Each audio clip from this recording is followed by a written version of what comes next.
दोस्तों आज के इस वीडियो में हम बात करने वाले हैं कि हम पैन कार्ड को ऑनलाइन कैसे क्या अप्लाई करना होता है। उसके पहले हमें सबसे पहले ये जानने की ज़रूरत है कि हमारे भारत के अंदर कौन कौन सी ऐसी संस्थाएं हैं जो पैन कार्ड को बनाती हैं। तो हमारे सामने एक पहली संस्था है NSDL, जिसके थ्रू हम पैन कार्ड को अप्लाई कर सकते हैं। दूसरी है UTIISL और तीसरा जो होता है वो आयकर विभाग स्वयं बनाता है ई-फिलिंग के थ्रू। तो 3 ऐसी संस्थाएं हैं जो हमारे पैन कार्ड को बनाती हैं। अब पैन कार्ड को बनाने के लिए हमें जो वेबसाइट्स की ज़रूरत होती है, डिस्क्रिप्शन में मैंने उनकी लिंक दे रखी है। अब पैन कार्ड का इस्तेमाल क्या है, पैन यानी परमानेंट अकाउंट नंबर, इसकी हमें क्या ज़रूरत पड़ती है और ये किस अधिनियम के तहत बनता है। ये अधिनियम एक्ट 1968 के तहत बनता है।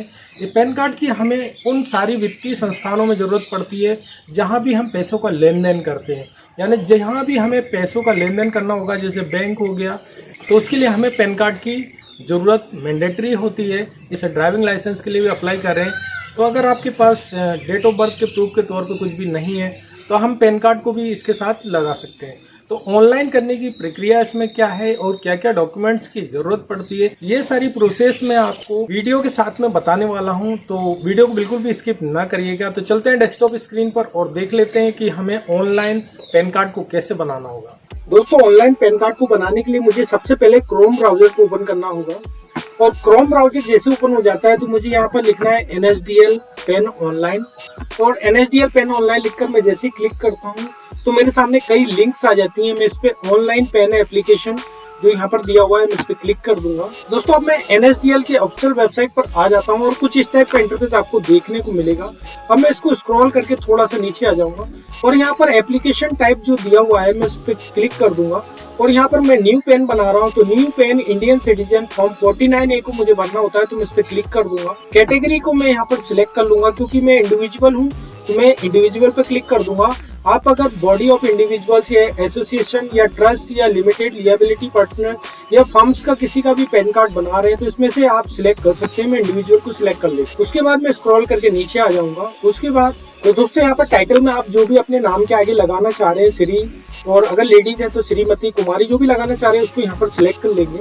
सिलेक्ट करने के बाद अब मुझे लास्ट नेम को यहाँ पहले लिखना होगा, फर्स्ट नेम को बाद में लिखना होगा और मिडिल नेम को यहाँ पर लिखना होगा। तो दोस्तों अगर आपका नाम ओनली सिंगल नेम है जैसे कि रवि, उसके आगे पीछे कुछ भी नहीं है, तो आप लास्ट नेम में डायरेक्ट लिखेंगे, नहीं तो आपका एप्लीकेशन इसमें सबमिट नहीं होगा। अब मैं दोस्तों यहाँ पर डेट ऑफ बर्थ को अपनी फिल कर दूंगा। उसके बाद मेल आईडी को मुझे यहाँ पर डालना होगा और मेरा मोबाइल नंबर जो भी मैं अपने पैन कार्ड में रखना चाह रहा हूँ उसको यहाँ पर डाल दूँ। मोबाइल नंबर डालने के बाद अब मुझे यहाँ डिक्लेयर करने के लिए यहाँ पर टिक करना होगा। अब दोस्तों यहाँ पर वैलिडेट करने के लिए मैं यहाँ पर टिक कर दूंगा आई एम नॉट रोबोट, और उसके बाद यहाँ पर मैं सबमिट कर दूँ। जैसे दोस्तों मैं सबमिट करता हूँ तो यहाँ मेरा टोकन नंबर जनरेट हो जाता है। उस टोकन नंबर को मैं नोट डाउन करके रख लूंगा, क्योंकि इस टोकन नंबर की मुझे आगे जरूरत पड़ने वाली है। अगर इन केस अगर आपका एप्लीकेशन एकदम से गायब हो जाता है, किसी कारणवश चला जाता है, तो इस टोकन नंबर के थ्रू आप अपने एप्लीकेशन पर फिर से आ जाते हैं। तो इसलिए इस टोकन नंबर को आप नोट डाउन करके जरूर रखें। अब मैं इसको स्क्रॉल करके नीचे आ जाऊंगा, continue with pan application form पर क्लिक कर दूंगा। अब मेरे सामने कुछ फॉर्म की डिटेल्स भरने के लिए एक फॉर्म ओपन हो जाता है, फॉर्म 49A। मैं इसको स्क्रॉल करके नीचे आ जाऊंगा। अब सबमिट स्कैन्ड इमेजेस के थ्रू अगर आप ई साइन करना चाह रहे हैं, अगर आप पैन कार्ड पर साइन चाह रहे हैं तो आप यहाँ पर टिक कर देंगे, और नहीं तो आप डिजिटल अगर ई KYC करना चाह रहे हैं तो आप इसको यहीं पर बने रहने देंगे और इसको स्क्रॉल करके नीचे आ जाएंगे। अब दोस्तों अगर आप फिजिकल पेन घर पर लाना चाह रहे हैं तो यस यहाँ पर रहने देंगे, और अगर फिजिकल पेन नहीं चाहिए, ओनली आप इलेक्ट्रॉनिक पेन की जरूरत है यानी डाउनलोड करने की ओनली जरूरत है, तो यहाँ पर नो कर देंगे। अब मैं स्क्रॉल करके इसको नीचे आ जाऊंगा। अब मेरे आधार कार्ड के लास्ट के 4 डिजिट को यहाँ पर डालना होता है। दोस्तों यहाँ पर मैं टिक कर आई डिक्लेयर करने के लिए मैं यहाँ पर यस कर दूंगा, क्योंकि दोस्तों यहाँ पर मेरी जो फोटोग्राफ जो आधार कार्ड में है और उसी को मैं अपने पैन कार्ड पे भी चाह रहा हूँ, तो इसको यहाँ पर यस कर दूंगा। अगर आप दूसरी फोटो को चाह रहे हैं तो इसको यहाँ पर नो कर देंगे। अब मैं स्क्रॉल करके नीचे आऊंगा और यहाँ पर अगर आप आधार कार्ड पे जो नाम है नेम एज पर आधार चाह रहे हैं तो उसको यहाँ पर एज इट इज रहने देंगे, इसको भरने का कोई ऑप्शन नहीं आ रहा है। उसके बाद यहाँ पर आपकी फुल नेम यहाँ पर आ रहा है, इसको एक बार देख लेंगे। और यहाँ पर आप इस टाइप से प्रिंट हुआ नाम चाह रहे हैं या चेंजेस करना चाह रहे हैं तो यहाँ से कर सकते हैं। उसके बाद डेट ऑफ बर्थ को आप चेक कर लेंगे और उसके बाद अपने जेंडर को यहाँ पर सिलेक्ट कर लेंगे। यहाँ पर रजिस्ट्रेशन नंबर में कुछ भी नहीं बनना होता है। अब मैं स्क्रॉल करके और नीचे आ जाऊंगा। अब दोस्तों यहाँ पर ऑप्शन होता है कि whether mother is a single parent, you wish to apply for PAN by furnishing the name on mother only, यानी अगर आप पैन कार्ड पर अपनी मदर का नाम चाहते हैं तो यहाँ पर यस कर देंगे, और नहीं चाहते हैं तो उस पर नो पे टिक बने रहने देंगे। अब फादर नेम को भी एज इट इज भरना होता है आपको, पहले लास्ट नेम, फिर फर्स्ट नेम, फिर मिडिल नेम। दोस्तों यहाँ पर मदर नेम अगर आप भरना चाह रहे हैं तो भर सकते हैं, वैसे यहाँ पर ये कंपलसरी नहीं होता है। दोस्तों अब मैं यहाँ पर नेक्स्ट कर दूंगा। अब दोस्तों यहाँ पर मेरी 2 स्टेप्स कंप्लीट हो गई है। अब मुझे यहाँ पर सोर्स ऑफ इनकम को वाले पेज पर आ जाता हूँ। यहाँ पर मैं चूंकि अब एक स्टूडेंट का पैन कार्ड बनाने जा रहा हूँ तो यहाँ पर नो इनकम को सिलेक्ट करना होता है, और अगर आप सैलरीड पर्सन हैं तो इनमें से कई ऑप्शन दिए हुए हैं, उनको सिलेक्ट कर लेंगे। अब मैं स्क्रॉल करके नीचे आ जाऊंगा, तो अब यहाँ पर जो मेरा एप्लीकेशन यानी कम्युनिकेशन का जो एड्रेस है वो रेसिडेंस है, तो मैं ऑलरेडी मेरा टिक है, ऑफिस एड्रेस को मुझे छूना नहीं है। अब मुझे रेसिडेंस एड्रेस को यहाँ पर भरना होता है। वैसे आधार कार्ड के थ्रू ये ऑलरेडी फेच हो जाता है, इसलिए गोल सर्कल यहाँ पर रेड कलर का बन रहा है। अब यहाँ पर जो ऑप्शन खुल जाता है, जैसे कंट्री नेम होता है या जिप कोड होता है या पिन कोड होता है, या कोई भी ऑप्शन यहाँ पर स्टार्ट हो जाता है तो उसको डिटेल को भर देंगे, नहीं तो इसको भी नहीं भरना होता है। अब मैं स्क्रॉल करके नीचे आ जाऊंगा, यहाँ पर कोई भी डिटेल्स को नहीं भरना है। अब यहाँ पर मुझे कंट्री कोड को सिलेक्ट करना होता है, यानी जो भी कंट्री से आप बिलोंग करते हैं उसको यहाँ पर सिलेक्ट कर लेंगे। यहाँ पर STD कोड को यहाँ पर भर दिया जाता है। अब दोस्तों यहाँ पर अपॉइंटिंग रिप्रेजेंटेटिव SSS तो यहाँ पर नो ही रहने देंगे, अगर आप माइनर हैं तो इसको यस कर देंगे। तो दोस्तों यहाँ पर सारी डिटेल्स कंप्लीट हो गई है, तो मैं यहाँ पर नेक्स्ट कर दूंगा। दोस्तों नेक्स्ट करने के बाद यहाँ पर 3 स्टेप मेरी कंप्लीट हो जाती है।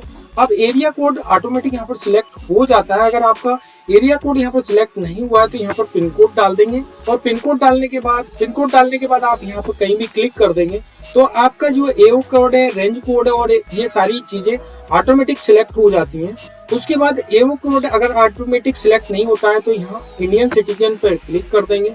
उसके बाद स्टेट को यहाँ पर सिलेक्ट कर लेंगे, जो भी सिटी से आप बिलोंग करते हैं उसको यहाँ से सिलेक्ट कर लेंगे। कभी कभी ऐसा होता है कि आपकी जो सिटी है इसके अंदर शो नहीं करती है, अगर आप ग्रामीण क्षेत्र से बिलोंग करते हैं तो आपकी नियर बाय जो भी बड़ी सिटी होती है उसको सिलेक्ट कर लिया जाता है, और यहाँ पर पेज डिटेल्स पर मैं क्लिक कर दूंगा। दोस्तों अगर आपका ऊपर एरिया कोड अगर सिलेक्ट नहीं होता है तो यहाँ पर फेस डिटेल्स करने पर यहाँ पर सारी AO कोड यहाँ पर जनरेट हो जाते हैं। अब चूंकि मेरा पहले से यहाँ पर शो करने लग गया है तो यहाँ पर आगे नहीं बढ़ रहा है, तो मैं इसको स्क्रॉल करके नीचे आ जाऊंगा और नेक्स्ट कर दूंगा। अब दोस्तों मुझे डॉक्यूमेंट डिटेल्स वाले पेज पर आ जाता हूँ। अब मुझे प्रूफ ऑफ आइडेंटिटी में आधार कार्ड जो ऑलरेडी सिलेक्ट है, प्रूफ ऑफ एड्रेस में आधार कार्ड सिलेक्ट है, और proof of date of birth में भी आधार कार्ड सिलेक्ट है। मैं इसको स्क्रॉल करके नीचे आ जाता हूँ, और डिक्लेरेशन जो होता है इस पर मैं हिमसेल्फ और हरसेल्फ को सिलेक्ट कर दूंगा, और प्लेस जो होता है उसको यहाँ पर मुझे लिखना होता है। प्लेस लिखने के बाद डेट ऑटोमेटिक सिलेक्ट हो जाती है, और उसके बाद मैं यहाँ पर सबमिट कर दूंगा। दोस्तों अब मेरी एप्लीकेशन जो है वो सबमिटेड हो चुकी है। अब मुझे यहाँ पर आधार कार्ड के शुरुआत के 8 अंकों को यहाँ पर भरना होता है। अब मैं इसको स्क्रॉल करके नीचे आ जाऊंगा, और जो भी डिटेल्स मैंने भरी हुई होती है उसको सावधानी से यहाँ पर मैं चेक कर लूंगा।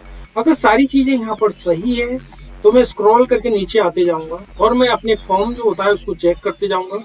सारी डिटेल्स को चेक करने के बाद मैं यहाँ पर प्रोसीड कर दूंगा। तो अब मैं यहाँ पर पेमेंट मोड वाले ऑप्शन पर आ जाता हूँ। पेमेंट करने के यहाँ पर अलग अलग मोड दिए हुए होते हैं, तो मैं यहाँ पर अलग अलग तरीके से पेमेंट कर सकता हूँ। डिमांड ड्राफ्ट के थ्रू पेमेंट कर सकता हूँ, ऑनलाइन पेमेंट थ्रू ATM कर सकता हूँ, ऑनलाइन पेटीएम थ्रू बिलडेस्क कर सकता हूँ। तो मैं इस पर क्लिक कर दूंगा। अब मैं स्क्रॉल करके नीचे आ जाऊंगा, तो यहाँ पर मेरी पेमेंट मुझे कितना करना होता है उस साला यहाँ पर सब डिटेल्स में यहाँ पर दिया हुआ। तो यहाँ पर मैं टिक करके आई एग्री कर दूंगा और प्रोसीड टू पेमेंट पर क्लिक कर दूंगा। अब दोस्तों यहाँ पर ऑनलाइन पैन एप्लीकेशन ओपन हो जाता है, तो मुझे यहाँ पर पे कंफर्म पर क्लिक कर दूंगा। दोस्तों अब मैं रिडायरेक्ट होकर पेमेंट मेथड्स पे आ जाता हूँ।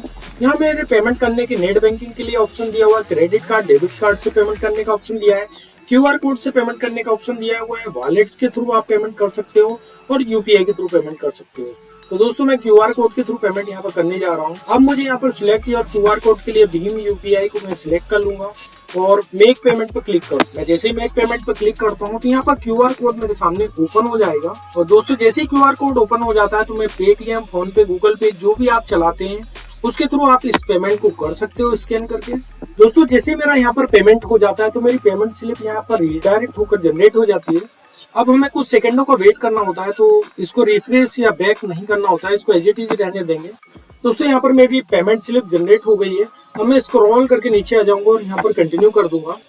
और दोस्तों फिर से मेरा फॉर्म जो है ऑथेंटिकेशन वाले पेज पर आ जाता है। अब मुझे ऑथेंटिकेट करना होता है, तो मैं इसको स्क्रॉल करके नीचे आ जाऊंगा, यहाँ पर डिक्लेयर कर दूंगा और डिक्लेयर करने के बाद मैं यहाँ पर ऑथेंटिकेट कर दूंगा। दोस्तों ऑथेंटिकेशन करने के लिए मुझे यहाँ पर 2 स्टेप्स दी हुई होती है, तो कंटिन्यू विद eKYC में यहाँ पर क्लिक कर दूंगा। अब यहाँ पर मेरी जो रजिस्टर्ड मोबाइल नंबर होता है उस पर OTP भेज दी जाती है, उस OTP को मुझे यहाँ पर डालना होता है और OTP डालने के बाद मैं यहाँ पर सबमिट कर दूंगा।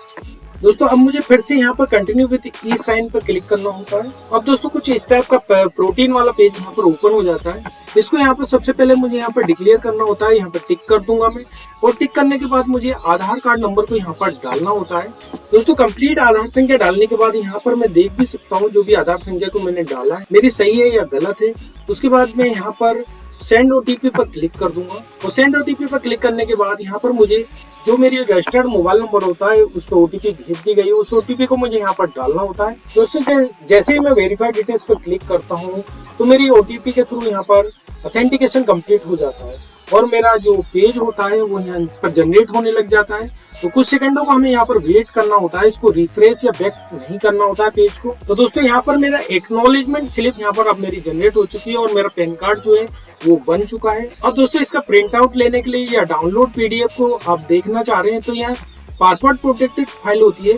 इसका जो पासवर्ड होता है वो आपकी डेट ऑफ बर्थ होती है DDMM के फॉर्म में, यानी अगर मेरा डेट ऑफ बर्थ है 1 जनवरी 2005 तो 1/1/2005 इसका पासवर्ड हो गया। उस पासवर्ड को मुझे यहाँ पर डालना होता है और पासवर्ड डालने के बाद यहाँ पर मैं ओके कर दूंगा, तो मेरी जो फॉर्म जो होता है वो ओपन हो जाता है। दोस्तों जैसे मैं पासवर्ड डालकर यहाँ पर इसको ओपन करता हूँ तो मेरा एक्नॉलेजमेंट फॉर्म जो है वो ओपन हो गया है। तो मेरा पैन कार्ड जो है वो बनकर कंप्लीट हो जाता है और इसमें सारी डिटेल्स को दी हुई होती है। अगर आपने यहाँ पर फिजिकल मोड में इसको सिलेक्ट किया हुआ है तो इसी का प्रिंट आउट लेकर इसको रजिस्टर्ड जो एड्रेस होता है उस पर पैन कार्ड की वेबसाइट के थ्रू यहाँ पर आप मेल भी कर सकते हैं या इसके फिजिकल कॉपी को आप डायरेक्ट इसके ऑफिस पे भी सेंड कर सकते हैं। अब चूंकि मैंने eKYC के थ्रू ऑथेंटिकेशन किया है तो मुझे कुछ भी डॉक्यूमेंट यहाँ पर भेजने की जरूरत नहीं है।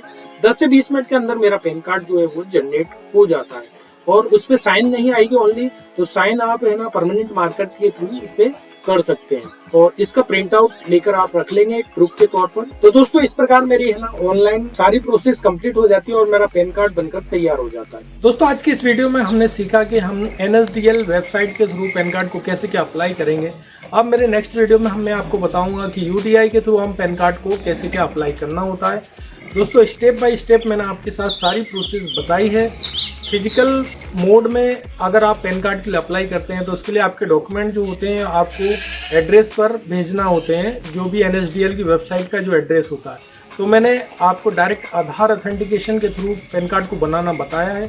अगर मैंने बताने का तरीका अगर अच्छा लगता है तो 1 लाइक तो बनता है और मेरे चैनल पर अगर पहली बार आए तो चैनल को सब्सक्राइब जरूर करें और बेल नोटिफिकेशन को दबाना ना भूलें। Thank you so much.